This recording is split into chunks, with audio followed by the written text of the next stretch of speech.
Welcome back. Time for an enriching conversation right now. I hope you've got your cup of coffee.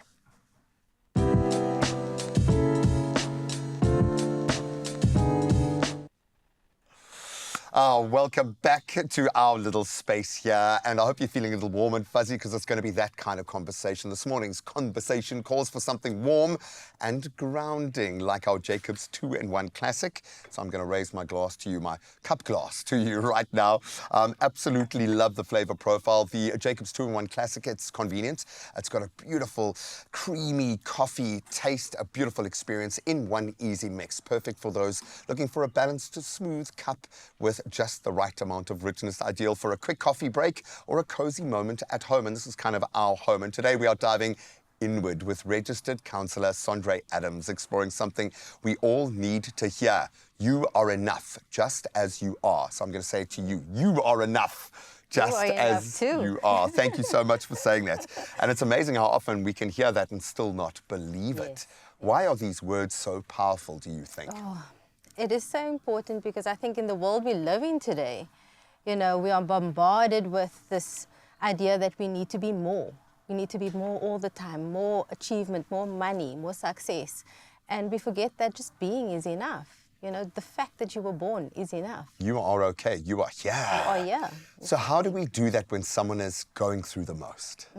It's so difficult to know what to say to help a person, and often it's not the words that help them, it's just the action of being present and be there. But how do we gently do that? How do we approach someone who is going through something?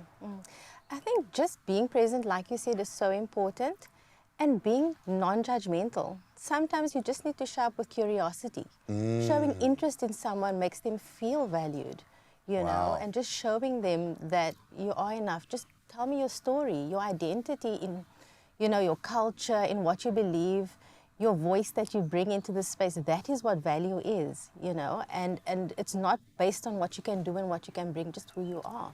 I like that. I mean, there are days, and often when you've had everything stripped away, you kind of have to hold that mirror up and say to yourself, I'm not what is in my bank account. I'm not what car I drive. I'm not based upon the list of expectations that were set out. I am here, and I am, and I'm enough. I'm saying that to myself right now quite actively.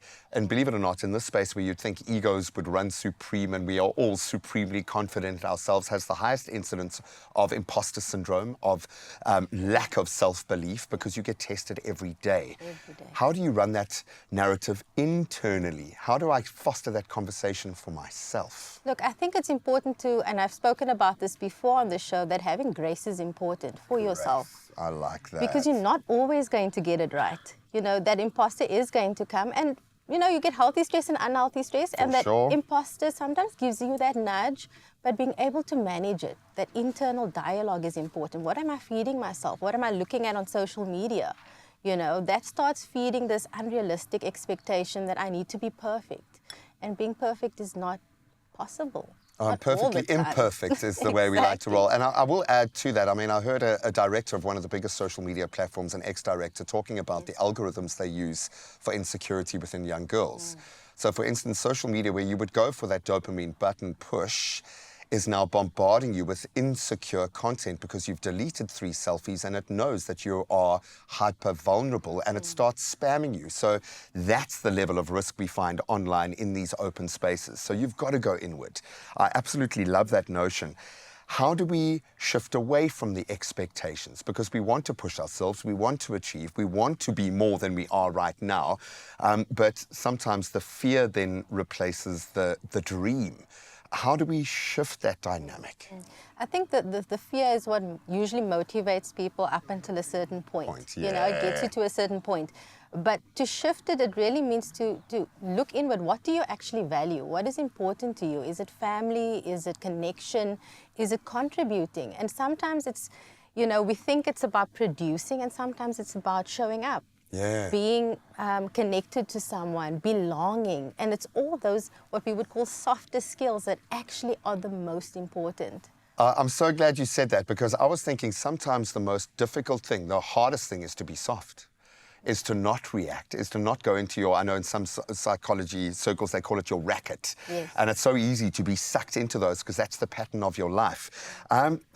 This speaks to emotion, this speaks to work relationships, this speaks to partnerships within a romantic sense, your children. How do we embrace this across all levels? Because this gives us a beautiful platform to start our day in a different way. I think, again, being mindful and present is all you actually can do, knowing that I can only control what is in this moment. The past me, I cannot change. The future me is not here yet. So let me just be fully present in whatever space it is, a relationship, in the workplace. I can only control the here and now. Not later, not in the past, just being present. I love that. I'm going to focus on being a little bit better than yesterday's Graham and preparing the world that much more for tomorrow's Graham. But I can only be now. I can only be this Graham. Thank you so much. This became quite a self-indulgent chat. Thank you so much.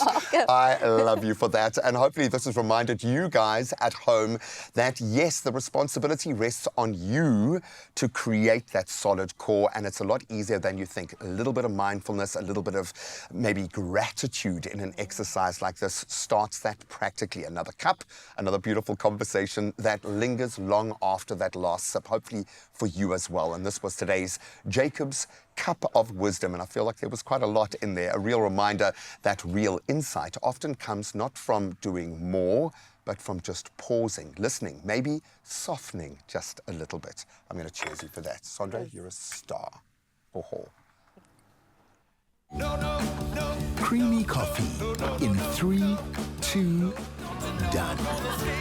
JACOBS 3-in-1. Wunderbar.